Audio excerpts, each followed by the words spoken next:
Hey, here we go, guys. This is our fourth section of the credit unit, last section of the credit unit. So we are going to kind of summarize it up, give a couple examples, and review a little bit to finish off our section on credit. So here we go.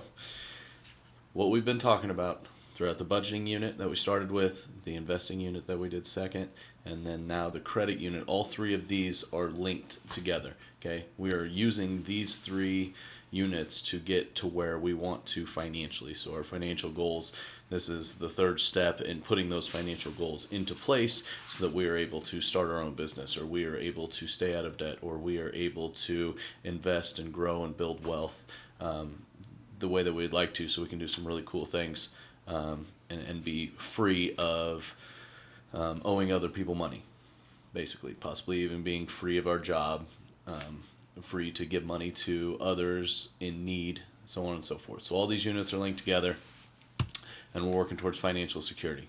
Money management is having a plan and a purpose for every dollar that you earn. So every dollar should have a place to go. Every dollar should have a job that it needs to go do. It shouldn't just be like, oh, where'd all my money go, right? Through budgeting, we need to understand where every dollar is meant to go. That's not to say you can't use dollars to go shopping or buy a 65-inch flat screen curved TV. You can do those things, but each dollar needs to be assigned a job, and they have to have a specific place and a priority of where they need to go. Okay, income is a limited resource, so there's only so much of it. We all wish we had a money tree or a printing machine that we could print as much money that we wanted to, but unfortunately our jobs say that income is basically a limited resource. We can go find other ways to make more money and to increase the amount of income, but every month coming in, I know that I have X amount of dollars to spend, and that is limited. A budget's going to set your financial priorities, so make sure you are taking care of your priorities first before other fun or I don't want to use the word careless, but any sort of vacation or anything like that. We have to get our financial priorities in order before we go and assign some really fun things to do. All right, this is Robert Kiyosaki. He's one of the most read, most popular authors on financial freedom and money management. That he says, if you realize that you are the problem, then you can change yourself. Learn something and grow wiser. Don't blame other people for your problems. This could go with a lot of different things. This could go basic life. This could go about your job and how you approach that, or it could be about money too. So once you realize that you can do something about it, that you can go out and make a difference, that you can go out and make more money, or you can go out and change your spending habits, or you can go out and fix these things, then that is when you are going to be able to grow as a person, whether that's financially, intellectually, personally, so on and so forth.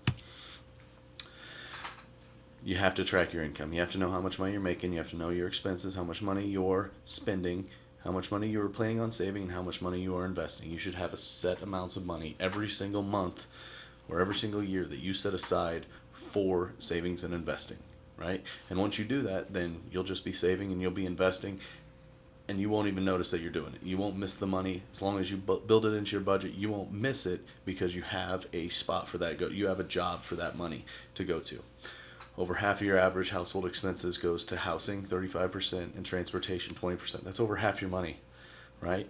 Cars and houses, or cars and apartment, place to live and a thing to drive. So be very, very aware of how you're spending that money, because that can be a lot of money. That could be a lot of money. I think those two are, housing one might be right there, but 20% for transportation. I mean, that's quite a bit. So make sure we're being responsible with those two, and it absolutely cannot be above 55%. That would be fairly wasteful. I'll say it again: paying interest makes someone else rich. Earning interest can help you build wealth. That can allow you to achieve financial security. That can allow you to change jobs, or not relocate with your employer if they relocate to another state, or if we go through a recession, you were to lose your job, you possibly wouldn't lose your house or your car or other things like dip into your savings too much, because you could be financially free. You could do things to help the less fortunate, charitable organizations, churches, so on and so forth. Investing for the long term, on average, the stock market returns 9.5%. on average over the last 100 plus years, 9.5%. Okay, so that's a real easy way, and I'm talking about index funds for these. It's a real easy way to grow your money. Buy stocks or make investments that you never want to sell. And I say you never want to sell because they keep making you money. They keep producing such a steady rate that you're like, I can't afford to get rid of these things. I can't afford to sell them because they keep on making me money. That would be ridiculous, right?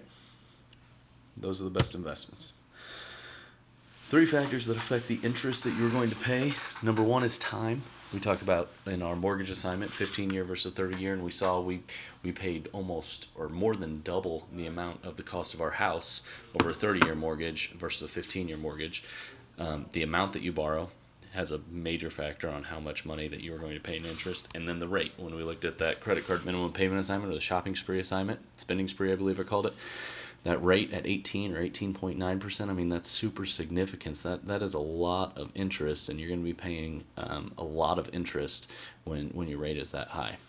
So make sure you guys are using the right type of credit, right? We don't want to be using a lot of or taking out a lot of debt on our credit cards with that crazy interest rate. That's just too high. The importance of your credit score is crucial to you not paying too much money. And again, go back.